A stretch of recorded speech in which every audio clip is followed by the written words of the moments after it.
Az egész szombat délelőttöt Csepelen töltjük, ahol az önkormányzat szervezésében összesen 7 helyszínen krumpli és vöröshagyma osztásra kerül sor.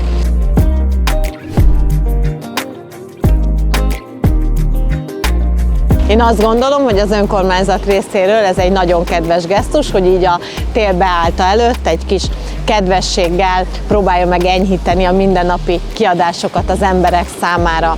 Nagy-nagy köszönet az önkormányzatnak, hogy mindezt most már évről évre megszervezi, és ezzel is segíti a csepeli lakosoknak a mindennapjait, emellett pedig építi a 21. kerület közösségi életét. A ficsakkal mi is jelen vagyunk minden helyszínen, hiszen egy kis játékkal készültünk, hogy a várakozási időt egy picit felgyorsítsuk, úgyhogy mindenkit vártunk egy kis játékkal, egyszerű kérdésekre kellett válaszolni, és a kitöltők között pedig értékes nyereményeket fogunk kisorsolni. Úgyhogy most is megéri a ficsakkal játszani, megéri követni a Ficsak Facebook oldalát, és az a célunk, hogy csepeli családok mindennapjait segítsük, és minél több programot hozzunk ide a 21. kerületbe.